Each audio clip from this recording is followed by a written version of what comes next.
ចំណេះសួរបងប្អូនអ្នកគ្នាថ្ងៃនេះយើងមកតកែលំហាត់ចំណុចទី5រកតម្លៃ x នៃពហុកោណដែលមានរូបកខហើយនឹងកចឹងលំហាត់មួយខ្ទង់នេះគឺយើងធ្វើចំនួន3ដងឥឡូវយើងមកដាក់ថារកតម្លៃនៃ x ដើម្បីរកតម្លៃនៃ x បានយើងត្រូវស្គាល់រង្វាស់មុំក្នុងដែលមានរូបមន្ត n ដក2គុណនឹង180ដឺក្រេដែល n គឺជាចំនួនជ្រុងហើយពហុកោណរបស់យើងគឺមានជ្រុងចំនួន4អញ្ចឹងកន្លែងដែលមាន n គឺយើងចំនួនដល់លេខ4ចូលហើយដក2នៅដល់ដែរហើយគុណជាមួយនឹង180ដឺក្រេ4ដក2ស្មើនឹង2គុណនឹង180ដឺក្រេឃើញ360ដឺក្រេតើពេលយើងបានរករង្វាស់មុំក្នុងហើយគឺយករង្វាស់មុំក្នុងបូកចូលគ្នាយករង្វាស់ x បូកនឹង 3x បូកនឹង x ហើយបូកជាមួយនឹង80ដឺក្រេស្មើនឹង360ដែលយើងបានរកឃើញមិញហ្នឹងតមកទេយើងស៊ីសងកន្លែងដែលមានអថេជាមួយនឹងអថេហ្នឹងឲ្យវានៅតែមួយអញ្ចឹងបាន 5x ស្មើនឹង360ដល់80ដឺក្រេដែលសារតាមបូកអញ្ចឹងពេលយើងបាត់វាទៅជាដកដល់ពេលអញ្ចឹងហើយយើងទាញឲ្យ x ហ្នឹងស្មើ360ដឺក្រេដល់នឹង80ឃើញ280ដឺក្រេហើយកន្លែងនេះគឺវាគុណអញ្ចឹងយកមកទៅជាចែកអញ្ចឹងវា8ចែកនឹង5ឃើញ56ដឺក្រេអញ្ចឹងតម្លៃ x រូបកហ្នឹងគឺ56ដឺក្រេយើងចាប់សំណួរកមួយហើយឥឡូវយើងចូលដល់សំណួរខម្ដងដើម្បីរកតម្លៃ x បានយើងត្រូវការស្គាល់រង្វាស់មុំក្នុងពហុកោណសិនដែល n គឺជាចំនួនជ្រុងហើយពហុកោណរូបខមានជ្រុងចំនួន5ដក2នៅសល់3ហើយ3យកមកគុណជាមួយនឹង180ដឺក្រេស្មើ540ដឺក្រេបន្ទាប់ពីយើងបានរករង្វាស់មុំក្នុងឃើញយើងធ្វើផលបូកមុំក្នុងពហុកោណតែគ្រាន់តែយកមុំក្នុងទាំងអស់នោះយកមកបូកចូលគ្នាស្មើនឹង540ដឺក្រេដែលយើងបានរកឃើញមិញហ្នឹងយើងធ្វើការគណនាដោយអថេស៊ីសងជាមួយនឹងអថេហើយ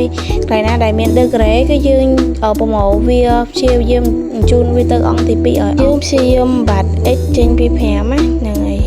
ហើយដឺក្រេហ្នឹងគឺយើងធ្វើលេខដកមកគឺស្មើនឹង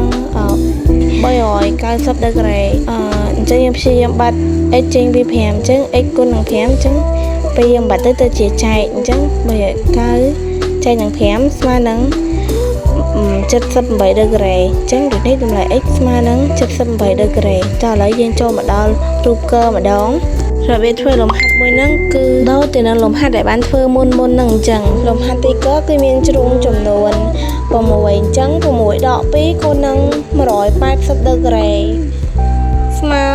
720ដឺក្រេតើបើយើងបានរករង្វាស់មុំក្នុងហើយយើងធ្វើការធ្វើផលបូកមុំក្នុងម្ដងអញ្ចឹងយើងយករង្វាស់ទាំងអស់ហ្នឹងមកបូកចូលគ្នាហើយឃើញ720ដឺក្រេអញ្ចឹងយើងស៊ីសងអថេជាមួយអថេហើយជាមួយនឹងលេខយើងបាត់វាទៅអង្គទី2ពេលដែលយើងបូកចូលគ្នាទៅឃើញបាន 8x ស្មើនឹង720ដឺក្រេដកជាមួយនឹង160ដឺក្រេខ្ញុំឲ្យ x ស្មើនឹង720ដកនឹង160ឃើញ560ដឺក្រេហើយ8នេះទៅជាចែកអញ្ចឹង560ដឺក្រេចែកនឹង8ស្មើ70ដឺក្រេយើងបានធ្វើចប់សំណួរទី5ឥឡូវយើងចូលមកដល់សំណួរទី6ម្ដងរកតម្លៃ y យើងក៏អាចរកតម្លៃ y តាមរយៈផលបូកមុំក្រៅពហុកោណយើងបានដឹងហើយថាផលបូករង្វាស់មុំក្រៅពហុកោណគឺស្មើនឹង360ដឺក្រេឥឡូវយើងមករកតម្លៃ y ទាំងអស់គ្នានេះគឺជារូបកដែលយើងត្រូវតែរកតម្លៃ y អញ្ចឹងតម្លៃ y យើងបានដឹងហើយថាផលបូករង្វាស់មុំក្រៅគឺស្មើនឹង360អញ្ចឹងយើងគ្រាន់តែយករង្វាស់មុំក្រៅហ្នឹងបូកចូលគ្នាស្មើនឹង360ដឺក្រេយើងអាចយើងស៊ីសង y ជាមួយនឹង y មកអញ្ចឹងគឺនេះបាន6y 6y ស្មើនឹង360អញ្ចឹង6ហ្នឹងវាគុណ 1y ដល់ពេលយើងបាត់វាទៅជាចែកអញ្ចឹង360ចែកនឹង6ចឹងនាំឲ្យ y ស្មើ60ដឺក្រេសំណួរខគឺលំហាត់គំរូវាធ្វើដោយសំណួរកអញ្ចឹងដែលយើងគ្រាន់តែ ធ្វើការយកផលបូកមុំក្រៅហ្នឹងបូកចូលគ្នាហើយស្មើនឹង360ដឺក្រេត្រែបន្តមកទៀតគឺយើងចាប់ផ្ដើមស៊ីសងអាថេជាមួយនឹងអាថេហើយកន្លែងដែលមានដឺក្រេយើងយកតអង្គទី2ស៊ីសងជាមួយនឹងដឺក្រេយើងស៊ីសងវាមកបាន210ដឺក្រេហើយ3ហ្នឹងយកមកទៅជាចែកអញ្ចឹង210ចែកនឹង3ឃើញ70ដឺក្រេមកឥឡូវយើងចូលមកដល់សំណួរកគឺអត់មានអីបាក់ទេដែលសារតយើងធ្វើតាមផលបូករង្វាស់មុំក្រៅយើងយករង្វាស់មុំក្រៅទាំងអស់ហ្នឹងបូកចូលគ្នាហើយស្មើនឹង360ដឺក្រេបន្តមកទៀតគឺយើងស៊ីសងមកឃើញ 16y ស្មើនឹង360អញ្ចឹងទាញរកតម្លៃ y 360ចែកនឹង16ចំពោះលេខហ្នឹងដែរគឺចែកអត់ដាច់ទេយើងយកក្រោយក្បៀស2ខ្ទង់អញ្ចឹងយើងបាន22ដឺក្រេក្បៀសនឹង5មីនិតចាហើយចម្លើយ y គឺមានតែប៉ុណ្្នឹងចាហើយការធ្វើលំហាត់ចំណុចទី5និងទី6គឺបានបញ្ចប់ហើយកុំភ្លេចជួបគ្នានៅលំហាត់ក្រោយៗវីដេអូក្រោយៗទៀតសូមអរគុណ